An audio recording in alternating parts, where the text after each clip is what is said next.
অনেক মেয়েদের এমনও গল্প থাকে যেখানে তাদের শাশুড়ির অত্যাচারের চেয়েও বেশি বড় জায়ের অত্যাচার সহ্য করতে হয়। অনেক মেয়ের তো আবার স্বামীর সাথে সংসার করা রীতিমতো মুশকিল হয়ে দাঁড়ায়, কারণ তাদের স্বামী বৌদির ভক্ত হয়ে সম্পূর্ণ তার বশে চলে যায়। তাই আজকের ভিডিওতে সেসব মেয়েদের বলবো কিভাবে তারা তাদের অত্যাচারী বড় জায়ের সাথে ডিল করবে। নাম্বার 1, কথায় আছে first impression is the last impression. সুতরাং বিয়ের ঠিক পরপর বড় জায়ের এমন অদ্ভুত আচরণের যদি যোগ্য জবাব না দিতে পারেন, তাহলে সে আপনাকে বারবার একইভাবে আঘাত করার সাহস পাবে। কারণ সে ভাববে আপনি কোনো প্রতিবাদ করেননি মানে আপনাকে আঘাত করার লাইসেন্স সে পেয়ে গেছে।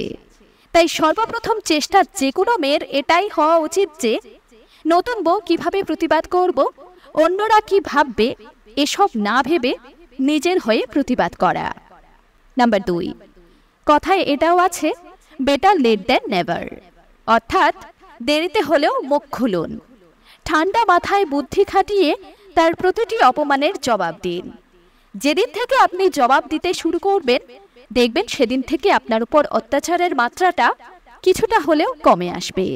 কারণ মান সম্মান হারানোর ভয় কিন্তু সবারই থাকে।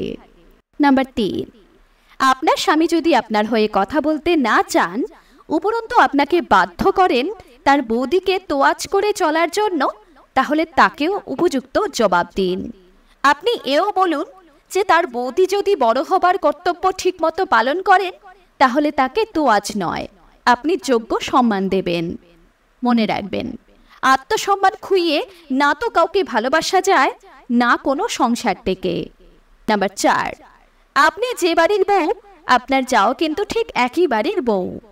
সেই বাড়ির সাথে সম্পর্ক আপনাদের দুজনেরই এক, তফাৎ শুধু ছোট বড়র। এমনকি আপনাদের শাশুড়ি মাও সেই বাড়ির বউ। সুতরাং যখন আপনারা তিনজনই একই অবস্থানে রয়েছেন, তাহলে সেখানে কারুর আধিপত্য দেখানো অযৌক্তিক, বরং বন্ধুত্ব ভালো হতে পারে। এই কথাটা আপনার যাকে বুঝিয়ে বলুন।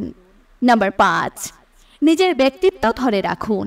নিজেকে যত কম প্রকাশ করবেন ততই ভালো।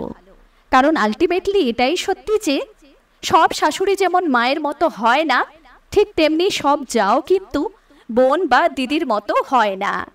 সুতরাং সেখানে নিজের আবেগ খরচা করা আর চোরকে ধর্মের কথা শোনানো একই ব্যাপার। তাই তাদের সাথে মন নয়, মাথা দিয়ে ডিল করুন, জীবনে শান্তি আসবে।